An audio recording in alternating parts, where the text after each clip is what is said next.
نبی کریم صلی الله علیه وسلم فرمایي وای بعضی فرشتي داسې دي چې هغه د ذکر مجالس ته او د الله رب العزت د یاد مجالس ته د هغې په تلاش کې وي چې هغوی پیدا کړي. دغه فرشتې ګرځېږي یو مجلس ویني چې هغې کې د الله رب العزت عظمت، د الله رب العزت لویي، د الله رب العزت اطاعت هغه بیانېږي.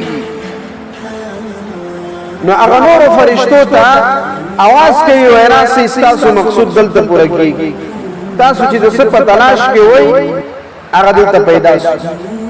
دا ټول راځي او دغه د انسانانو سره په دغه ذکر کې شامل کېږي، دغه محفل کې ورسره شامل کېږي. دومره ملائکې راټولېږي چې حتی د اسمان د ټولې کنارې دی نه وي. خو کله چې دغه مجلس ختم سي بیرته واپس ځي، سره له دې چې الله رب العزت په هر څه باندې عالم ده، هر څه باندې پوهه ده، بیا هم پوښتنه کوي ای زما فرشتو چېرته کوم ځای نه راغللی؟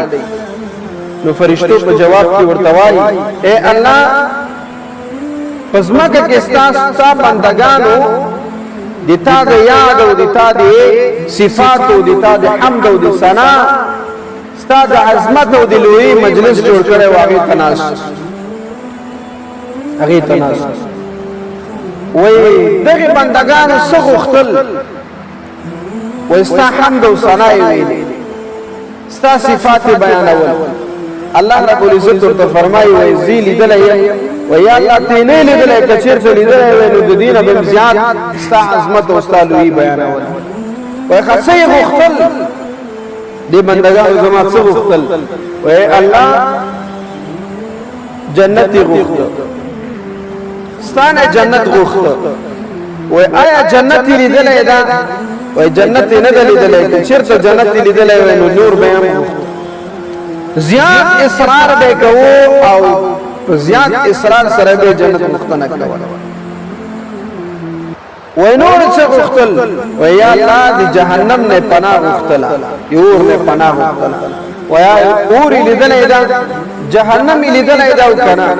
وای اور یې نه ده لیدلی، جهنم یې نه ده لیدلی. که چېرته یې لیدلی وای نو نور به په اصرار سره د دې نه پناه غوښتله، نور به پناه غوښتله. الله رب العزت ورته فرمایي وایي تاسو ګواه اوسېږئ چې دا څومره خلک په دې مجلس کې ناست دي او د ما عظمت او د ما لویي بیانوي، دي ټولو ته ما مغفرت، ټولو ته ما مغفرت. نو په دې کې یو فرشته هغه جګېږي او هغه فرمایي وایي یا الله په دې مسلمانانو کې، په دې انسانانو کې، ستا په دې ذاکرینو بندګانو کې داسې خلک وو، داسې یو سړی و چې هغه د مجلس کې د یو چا سره کار انتظار یې نسو کولی، راغی دې مجلس کې ورسره کېناسته، د ذکر په نیت نه ده ناست چې دی ذکر وکړي او نه د دې مجلس نه ده. آیا د دې دپاره به هم دغه مغفرت شامل وي؟ نو الله رب العزت ورته فرمایي هم الجلساء لا یشقى بهم جلیسهم، هم الجلساء لا یشقى بهم جلیسهم، یعنی دا هغه خلک دي، دا چې کوم ذاکرین دي، دا داسې خلک دي چې د دې سره د هر چا وابستګي راغله، که هغه په دې نیت باندې راغلی وي ورته وایي که نه وي راغلی، خو که دې سره څوک کېناستل دي ټولو ته زه مغفرت کوم.